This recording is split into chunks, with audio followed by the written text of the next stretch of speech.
नमस्कार। रेणुका रानी सिंह महादेव चैनल में आप सभी का हार्दिक अभिनंदन एवं स्वागत है। आज का विषय है कर्मों के फल से न बचोगे। महर्षि मांडव्य ऋषि को जब सूली पर चढ़ाया गया, अक्रूर जी जब हस्तिनापुर में विदुर से मिलकर आते हैं तो वे श्री कृष्ण से कहते हैं, महात्मा विदुर आपके परम भक्त हैं और वे आपसे मिलने के लिए उतावले हैं। तब श्री कृष्ण कहते हैं कि मैं भी धर्मराज से मिलने के लिए उतावला हूँ। यह सुनकर अक्रूर जी पूछते हैं, धर्मराज? तब श्री कृष्ण कहते हैं, धर्मराज जिन्हें मांडव्य ऋषि के श्राप के चलते इस धरती पर मनुष्य रूप में जन्म लेना पड़ा। आओ जानते हैं मांडव्य ऋषि की कथा। मांडव्य ऋषि एक महान तपस्वी ऋषि थे जो खांडव वन में अपने आश्रम की एक कुटिया में रहते थे। वहाँ के संपूर्ण वातावरण में एक अद्भुत नीरवता व्याप्त थी। ऐसा प्रतीत होता था मानो समय ठहर सा गया हो। कहने को तो वह आश्रम धरती की परिधि में ही अवस्थित था, तब भी वहाँ आकर ऐसा प्रतीत होता था मानो किसी अन्य लोक में प्रवेश करने का सौभाग्य मिल गया हो। वातावरण की सुरम्यता के पीछे का एक कारण तो वहाँ नैसर्गिक रूप से फैली हुई हरितिमा थी, तो वहीं दूसरी ओर उस दिव्यता के पीछे का कारण उस आश्रम के संरक्षक महर्षि मांडव्य का उस स्थान पर अनवरत तपस्या में लीन होना था। प्रकृति की प्रेरणावश एक दिन एक चरवाहा अपनी गायों को चराता हुआ महर्षि के आश्रम के बाहर आ पहुंचा। वहां तक पहुंचने की यात्रा सरल न थी, सो उसे निकट के एक पेड़ के नीचे विश्राम करते करते नींद भी आ गई। जब उसकी आंखें खुली तो उसने पाया कि उसके साथ चल रहे गायों के झुंड में से कुछ गायें वहां नहीं हैं। सामान्य व्यक्ति के मन में शंका कुशंका तीव्रता से घर करती है। उसे लगा कि किसी ने उसकी गायें चुरा ली हैं, परंतु उस निर्जन क्षेत्र में यह अपराध भला कौन करेगा। इधर उधर ढूंढने में उसे उसकी गायें महर्षि मांडव्य की कुटिया के पीछे घूमती मिली। मन में शक तो उसने पहले ही पाल लिया था, पर अब प्रमाण पाकर और भी यह देखकर कि वहाँ महर्षि ध्यानमग्न हैं, उसने यह विश्वास मन में दृढ़ कर लिया कि हो न हो यह ध्यानमग्न व्यक्ति ही अपराधी है। मन तो कल्पनाएं करने में चतुर होता ही है, पर मन ने चरवाहे को यह भी समझा दिया कि महर्षि गायों को चुराने के बाद ध्यान का अभिनय करने बैठ गए हैं, ताकि उन पर किसी का शक न जा सके। अगर बुद्धि हर ली जाए तो फिर कोई भी कल्पना मन में इस प्रकार दृढ़ भाव ले लेती है जैसे वो ही सत्य हो। उस चरवाहे के साथ भी ऐसा ही कुछ घटा। मन में उसी भाव को लिए वह उस राज्य के राजा के पास अपनी शिकायत को लेकर पहुंचा। चरवाहे की शिकायत करने के तरीके में इतना बल था कि राजा ने भी बिना दूसरा पक्ष सुने महर्षि को चोर समझकर नगर कोतवाल को निर्णय सुनाया कि जो सजा राज्य में चोर को सुनाई जाती है वो ही इस चरवाहे के दोषी को भी सुनाई जाए।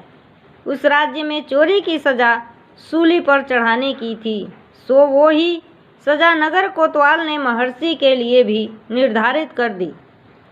महर्षि मांडव्य के शिष्य उस राजा के कुलगुरु थे। उन्हें यह व्यथित कर देने वाला समाचार मिला तो वे भागते हुए राजा के पास पहुँचे। वह उन्हें चेताया कि कितनी गंभीर अपराध उनके द्वारा घट गया है। राजा ने महर्षि मांडव्य व उनकी उत्कट तपस्या की कथा सुन रखी थी। वे स्वयं भी महर्षि के दर्शनों को लालायित रहते थे।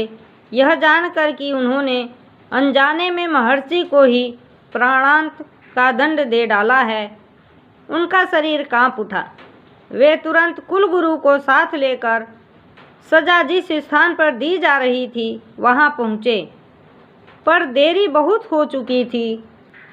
नगर कोतवाल ने उन्हें सूली पर चढ़ा दिया था। वे प्राण त्यागने को थे। घबराए राजा ने महर्षि के पैर पकड़ लिए व उनसे क्षमा याचना करने लगे। कुलगुरु के आंसू तो रुकने का नाम न लेते थे। उनके शिष्य ने ही अपने गुरु को प्राणांत का दंड दे डाला था। उनके मुख से तो जैसे शब्द ही विदा हो गए थे। महर्षि मांडव्य इन सबके बावजूद निर्द्वंद निश्चिंत थे। शरीर छूटने का भी उन्हें जैसे भान न था। राजा के पैर पकड़ने पर वे बोले, राजन, आप निश्चिंत रहें, आप मेरे अपराधी नहीं हैं। मेरे अपराधी तो वे हैं जिन्होंने इस कर्म परिणाम का निर्धारण किया है। अब मैं इसका हिसाब उन्हीं से लूँगा। इतना कहते कहते महर्षि मांडव्य ने अपनी पार्थिव देह को त्याग दिया। शरीर छूटने के उपरांत महर्षि मांडव्य की आत्मा यमलोक को पहुंची। स्वयं धर्मराज यम उन्हें लेने के लिए यमलोक के द्वार पर पहुँचे। उनसे भेंट होते ही महर्षि मांडव्य ने उनसे प्रश्न किया, यमराज, मेरे द्वारा कृत वह कौन सा कर्म था जिसके परिणाम स्वरूप मुझे सूली पर चढ़ने का घातक कष्ट भुगतना पड़ा? यमराज ने उत्तर देने से पूर्व चित्रगुप्त के पास संग्रहित कर्मों के हिसाब की ओर दृष्टि दौड़ाई और फिर महर्षि मांडव्य से बोले, महर्षि, जब आप 8 वर्ष के थे तो आपने एक कृमि की गर्दन पर एक धारदार वस्तु से प्रहार कर दिया था। वही कर्म आपको सूली पर चढ़ने के रूप में चुकाना पड़ा। महर्षि मांडव्य ने पुनः प्रश्न किया, यमराज, जब मैं 8 वर्ष का था तो क्या मुझे किए जा रहे कर्म के शुभ अशुभ होने का विवेक बोध था? क्या मुझे इतनी समझ थी कि जो कर्म मैं कर रहा हूँ उससे दूसरे प्राणी को कष्ट पहुँचा रहा होगा? प्रत्युत्तर में यमराज के पास मौन रहने के अतिरिक्त कोई विकल्प शेष न था। महर्षि की जिज्ञासा निराधार नहीं थी। 8 वर्ष के बालक में इतनी समझबूझ नहीं होती है कि वो अपने कर्म के दूरगामी परिणामों को महसूस कर सके।